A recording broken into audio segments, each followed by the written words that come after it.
Dadoudi dabou dabou, boudi dabou dabou bibou. Yo les petits potes, ici Tom Pouce. On se retrouve pour quelque chose que je vous avais gardé déjà depuis longtemps. J'avais super hâte de vous l'ouvrir. D'autres projets avant, hein, et puis les vacances. Du coup, voilà, ce gros carton qui attend très sagement dans mon bordel. Dedans un cadeau de Noël et puis d'autres petites choses hein, que j'achète au fur et à mesure. Allez, je vous tease pas plus. Let's go. Feu. Du coup, énorme carton. Parce que énorme contenu. Allez. Ah, vous commencez à avoir une idée. En gros, tout ce qu'il y a dans ce carton, ça fait déjà quelques temps que je l'ai. Particulièrement ceci. Donc là, on est sur des Funko Pop. Aujourd'hui, je vous ouvre 3 Funko Pop, 2 qui sont cachés pour l'instant. J'ai trouvé pour 2 d'entre elles sur internet. Et la troisième qui est un cadeau de Noël. J'imaginais que j'allais en avoir peut-être pour Noël. Du coup, je me suis dit on va tout regrouper pour une vidéo. Et puis c'est parti. Aujourd'hui, on est là-dessus. Donc la plus grosse que je vous ouvrirai en dernier. Et celle-ci aussi. Et juste là-bas, je vous avais caché celle que j'ai eue à Noël. Et en l'occurrence, bim, Lord Z. Du coup, juste après avoir ouvert la Lightning, Fig, c'est vachement cool. Donc que j'ai eu pour Noël. Allons voir ce qu'il y a dedans. Surtout ce qui tombe assez drôle, c'est le fait qu'elle soit numéro 666. Je trouve ça rigolo. Lord Z, du coup, principal méchant de la saison 2 des Power Rangers. Hop là.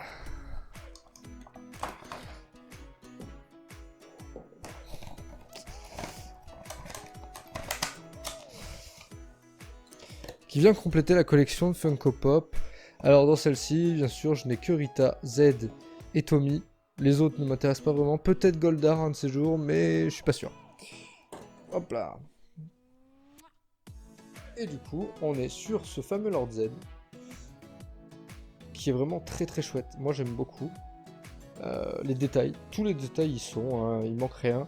Le sceptre à la hauteur de Z, bon effectivement avec sa chubby head.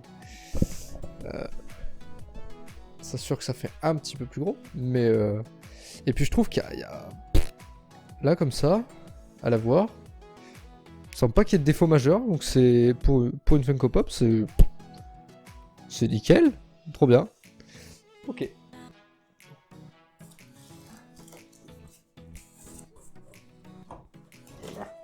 Allez, deuxième.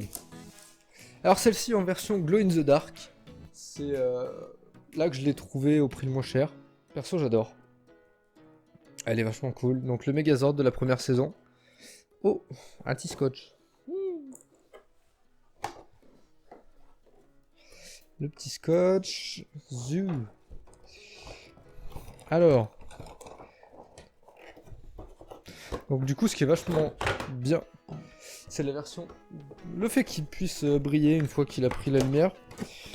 En phosphorescent. C'est la première 6 pouces du coup. J'en avais pas jusqu'à présent. Et pas déçu, je trouve. Alors déjà la taille, c'est mastoc hein, quand même. Est-ce que la tête elle tourne sur celle-là? Ah oui, toujours. Toujours, on est bien sur des têtes qui bougent. Donc c'est cool. Bon, quelques défauts de peinture à l'arrière. Une petite rayure ici. En termes de détails, on est vraiment sur un plastron qui est bien fait. Pareil pour les bras. Il manque rien. Hein. Ah, et du coup, le pied jaune qui fait... tout, qui fait plus translucide. Effectivement, hein, pour que ça puisse briller, je pense. Hâte de voir ce que ça rend, parce que pour l'instant, je n'ai pas fait gaffe. J'attendais de vous les ouvrir, donc elles étaient dans le carton. Bon, je prendrai une photo ce soir, si ça a glow. Très bien. Et alors, la bête.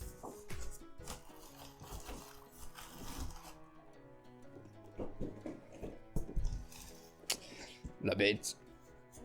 qui ne tient même pas dans le cadre, c'est pour ça que je suis par terre. On fait ça un peu à la... Fait avec les moyens du bord, hein. Sur le bureau, ça aurait pas tenu de toute façon, donc je pouvais pas. L'Ultrazord. Là, au final, on a tout réuni en 10 pouces, qui est aussi ma première 10 pouces. Et alors, elle est mastoc, que j'ai fait venir d'Australie, pour un prix dérisoire. Et là, je suis pas déçu. Hein. Le premier aperçu est ultra cool. Ultra cool.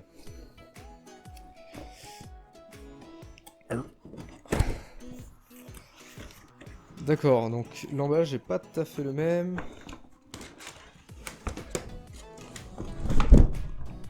Voilà, ça pèse son poids. Oh, mastoc. Alors il y a un petit effort sur l'emballage aussi, je trouve. Parce qu'à l'intérieur de la boîte, vous voyez le fond. Le fond est avec l'éclair des Power Rangers. C'est très très cool. En tout cas, ils ont pas déconné sur la boîte. Hein. Alors, est-ce qu'il y a quelque chose qui bouge? Non. Non, je pense que la tête. Ouais. Par contre, ouais, elle est super lourde. Là, ce que je vois, par contre, le dessous. Bon, ils sont vraiment partis du principe qu'on verrait pas le dessous parce que c'est fini vraiment. C'est vraiment mal fini. Hein. Il y a des éclats de peinture de partout. C'est un peu dégueu. Après, toute la partie visible, jusque là, bon là, quelques petits éclats. Mais encore, c'est pas ultra choquant. Ah, là, par contre, un bon... C'est pas un ion, je sais pas. C'est... ouais. Il a pris des éclats. Là, pareil, un petit éclat de doré. Sur le côté de Titanus aussi. Après, en termes de détails, c'est fort. Hein. Ils sont allés jusqu'à mettre la chaîne... Voilà, tout y est. Franchement, tout y est. Très cool. Donc la tête qui peut bouger dans les deux sens aussi. Tête qui est énorme. C'est un mastodonte. Et puis... Est-ce que Titanus, sa tête tourne? Non. Non. Et puis on retrouve tous les détails à l'arrière. Il ne manque absolument rien. Très content.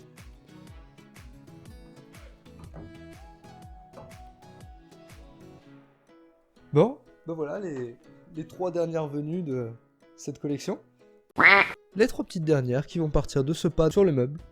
Avec le reste, je pense au dernier étage avec tout ce qui est relatif aux premières éditions de Mighty Morphin. Très content.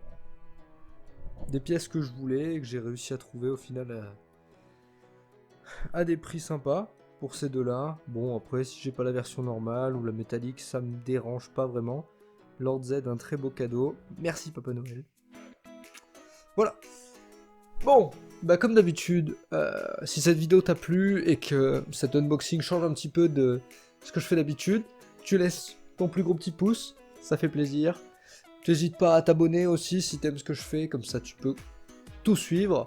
Et puis un commentaire sur ce que j'ai ouvert, sur les figurines, si tu les as aussi. Et puis on se revoit très bientôt. C'était Tom Pouce. Allez, coupez!